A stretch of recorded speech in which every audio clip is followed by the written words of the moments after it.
France Inter, franceinter.com. Jésus, Marie, Joseph, que vois-je? Un patron de gauche. Oui, il se trouve que j'ai été votre employé, Marine Karmitz. Il y a quelques années, j'ai travaillé comme journaliste sur une émission économique que vous produisiez sur la 5e, l'ancêtre de France 5. Et je crois me souvenir que j'étais payé comme si vous étiez un patron de droite. Je me rappelle également que votre automobile que vous gariez dans la cour était résolument de droite. C'était un petit cabriolet avec un très gros moteur de marque allemande, capable de transporter en plus de vous un seul ouvrier. Oui, ça c'est quelque chose que j'ai constaté de manière récurrente au gré de mes nombreuses expériences professionnelles. En termes de rémunération, le fait d'avoir un patron de gauche n'est pas forcément une garantie de valeur ajoutée. Ça aurait même tendance à être le contraire. Il semblerait en effet que le patron de gauche éprouve généralement tellement d'empathie pour ses salariés qu'il met tout en œuvre pour leur éviter de se retrouver en situation de dépendance à l'argent, lequel, comme chacun sait, salit tout. Ça me rappelle quelqu'un. Non, la principale différence entre le patron de gauche et le patron de droite, c'est lorsqu'il te vire, le patron de gauche est désolé. Et tout patron qu'il est, il souffre énormément. Une souffrance tellement intense qu'il s'étonne qu'elle ne suscite pas un minimum de compassion de la part de celui qui en est la cause, à savoir toi. Du coup, il se dit que dans le fond, tu es un beau salopard ingrat et qu'il a bien fait de te virer.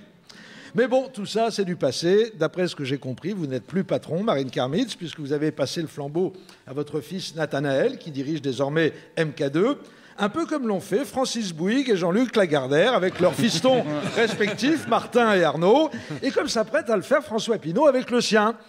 La transmission de société par héritage, ça c'est un vrai marqueur de gauche.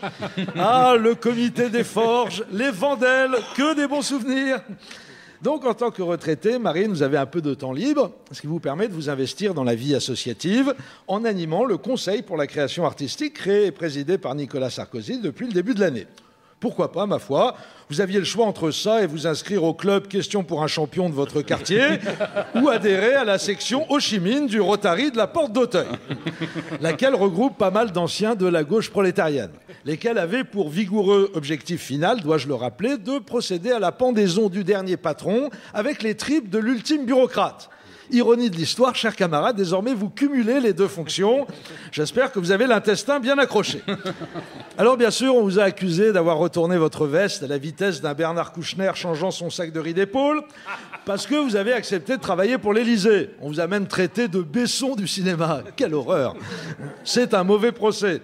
Vous étiez déjà un enfoiré de patron avant, donc ça n'a rien de choquant que vous vous mettiez au service d'un gars qui considère que succéder entre autres au général de Gaulle, c'est faire le job, et qui a proclamé sa virile intention, une fois le job terminé, de filer dans le privé pour faire du fric, je le cite.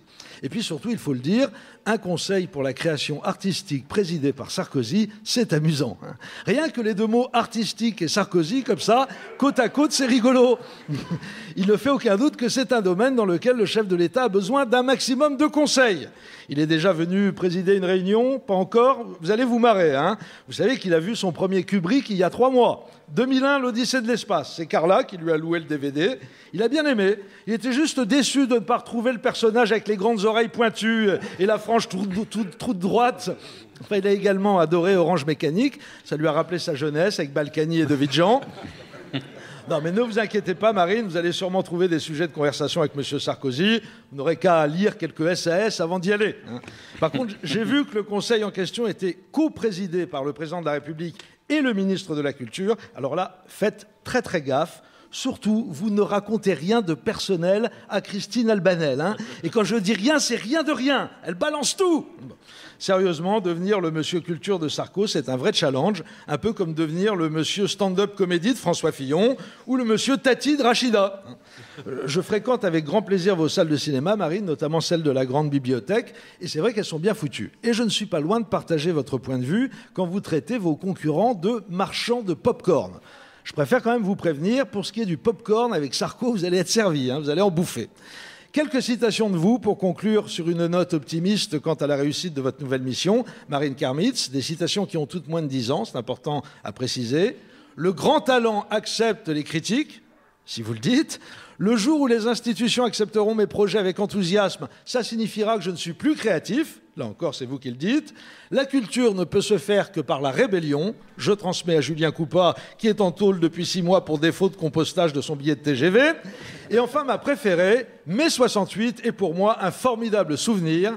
Il n'y a pas à tortiller du pro-chinois, comme on disait dans le temps. Vous êtes vraiment fait pour vous entendre, Sarko et vous. Ah, excusez-moi, on me signale que le président de Radio France, Jean-Luc Hess, n'a pas apprécié les insinuations dévalorisantes que j'ai formulées au début de mon papier à propos des patrons de gauche qui roulent dans des autos étrangères de grosses cylindrées et qui se dirige vers le studio 106 pour intervenir à ce micro en direct. Mais pas longtemps, je vous rassure, hein, pas plus d'une petite demi-heure. Allez, Marine, histoire de terminer en beauté, avec moi, comme au bon vieux temps, Marx, Engels, Lénine, Staline, Mao. Marx, Engels, Lénine, Staline, Mao. À demain.